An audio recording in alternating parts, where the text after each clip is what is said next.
Hi, and welcome to another video on imag-r. Today I will explain you the trace function in Inkscape. Inkscape is completely free and is available on Windows and Mac. I also attached the Inkscape download link in the video description. We will turn images like this into this. Okay, that was a joke. Just watch the video and see the magic. Let's go. First, open up Inkscape. It should look like this then. Now we click in the top menu on File, Open. These are the images we will work with in this tutorial. I will show you different methods to trace images. The goal behind tracing is to turn normal images like JPEG and PNGs to vector graphics with perfect resolution, ideal for engraving. So, let's start with the easiest one, a normal logo trace. After we imported the logo, we will select it with a regular click on it. You see it is selected because of the arrows in the corners and the middle. Next step is to open up the trace function by clicking on Path in the top menu and choosing Trace Bitmap. Now it should open this modal on the right. First thing we have to do is clicking on Update to show us the current image in the modal. As you see, we are missing the top of the mountains because our threshold is too low right now. Also, you can make the image a little bit larger by extending the modal window. If you don't see the image in the modal, the image is not selected. Make sure you always select it before doing changes. Now, we will increase the brightness threshold to bring back the mountain's top. Also make sure you're in the brightness cutoff mode. After increasing, click again on Update to see your changes. Great, as you see, we have now the complete logo traced. If we hit Apply, it will trace it. Now I move the vector to the side, so I am able to see the original image and delete it. You can delete it with the Delete key on your keyboard. Now let's move the vector back on the workspace. In this case, I don't need the company tagline, so we will remove it now by choosing the Edit Paths tool on the very left. If you click now on the vector, you can see and change any node you want. So, I will choose the tagline and hit again the Delete key. If you press the space bar, it will go back to the regular Select tool. That's basically it, a simple way to vectorize a logo. As you see on the edges, the image is very crisp and there's no blur at all. This is because a vector file is basically calculated and does not contain certain pixels like raster graphics. So, let's move on to the next image. On this tree of life, we will do basically exactly the same.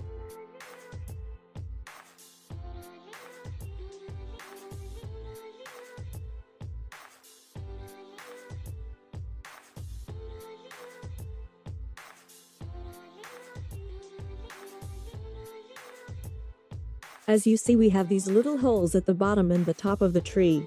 So I will choose the Edit Nodes tool again and delete these holes.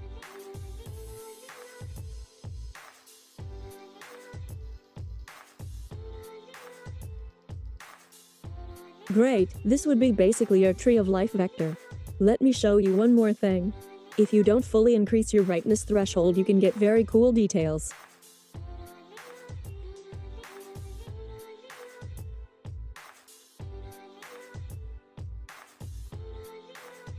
Just play around with it and decreasing, and use what you prefer.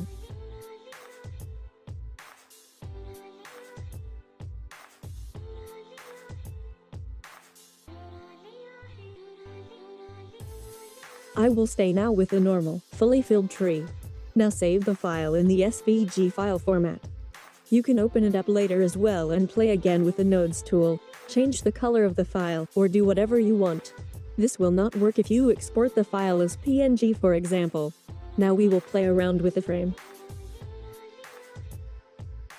The difference here is that we have a light design and a dark background. If you trace it like we did before, you will get the exact opposite of what we need here. So we will tick the invert image box next to the brightness threshold.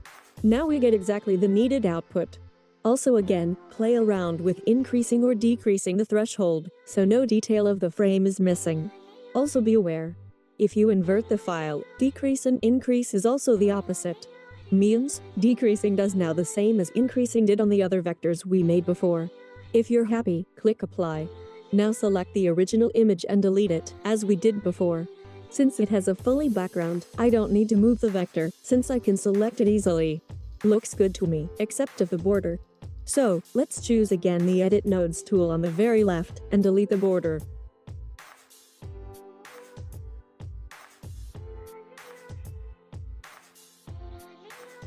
If you hold Ctrl and drag on one of the arrows, you can scale the vector and ratio. Also, you can scale vectors as much as you want, since they don't have pixels and can't get blurry at all. Now I will import the Tree of Life SVG from before with Ctrl+I. Scale it down a little bit and place it in the middle of my frame.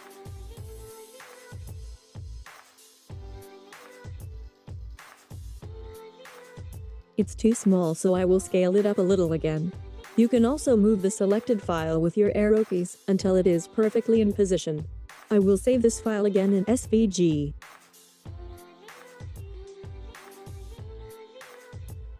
Now let's try the car. For the car, I will change the mode from brightness cutoff to edge detection. If you hit apply now, you will get something like this. It looks really cool in my opinion, like a pencil sketch. But as you see, we are missing some details on the car vector. For edge detection, it is also the opposite. Means if you decrease the edge threshold, you will get more details. If you increase, you will get less. Let me show you real quick.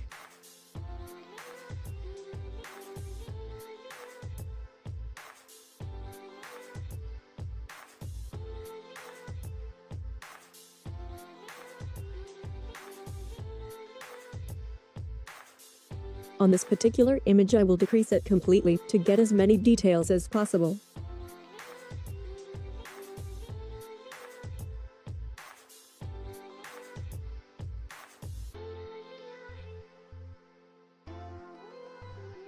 This sketch would look really awesome on a LED lamp, for example.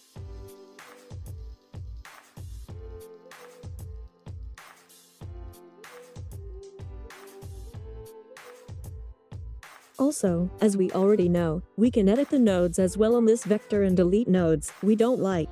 So you can clean up your vector file pretty fast and easy. Now I want to show you how easy it is to work with these files, so open up again or tree with the frame. Since I will show it in CorelDRAW, I have to save the file again, because sometimes Corel have issues with importing SVG files. So I will save our tree once again as an EPS file, which works absolutely perfectly. I will also show you real quick what I mean with issues on SVG in Corel. As you see, we get weird shapes and the design is on particular areas broken. So, let's delete it and import the EPS file.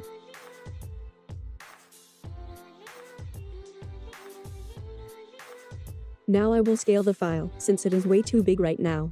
If you press the letter P on your keyboard while the EPS is selected, it will center the file on the page. Now I will select the contour tool. At the top in the middle we can choose the outer contour. This will create the black border around our vector file. Since I am not happy with these sharp edges, I will change it to round edges.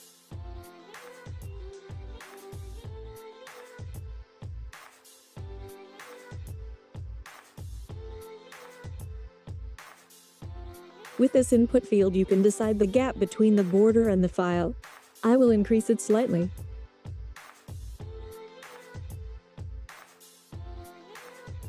Now, on the very right I will do a right click on the contour group and select Ungroup. Now the border and the file are separated and we can move them independently of each other. So let's choose the border and move it to an empty space. Next step is to get rid of the circle in the middle of our border, so choose on the very right the tool Delete Virtual Segment. Just draw a rectangle on the edge of the circle to remove it. The border is now nearly finished. The only thing we have to do is removing the color, so we choose the top color on the very right, the one with the X in it. This means the border is now colorless. If you hold Alt and click on the red color, it will color only the outline of the border, which is exactly what we need here. Now press P again to center the border on the page, like we did before with the vector file. In theory we are done yet, but our ornament also needs a hole to hang it up later. For this, I will choose the circle tool on the very right and hold Ctrl while drawing a circle, to keep it in ratio and change the size then to 7 mm. Then I will draw another smaller circle and change it to 2 mm. Select the smaller circle and center it in the bigger one. This is really easy in CorelDRAW. Now select both of them and change the line thickness to hairline, and also color it red with Alt plus a click on the red color.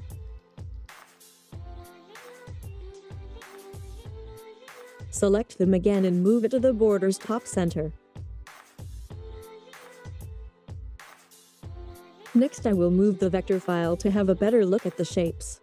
With the Delete Virtual Segments tool, which we have used already before, I will delete the unnecessary lines. Great, now select your vector again, press P to center it on the page and you're done. Now you can save them in any file format you need and send it directly to your laser. I hope this video is interesting and helpful. Wish you good luck and please subscribe our channel and like this video. This will show us there's a need for these tutorials and you will never miss out any future content. Thank you for watching and bye.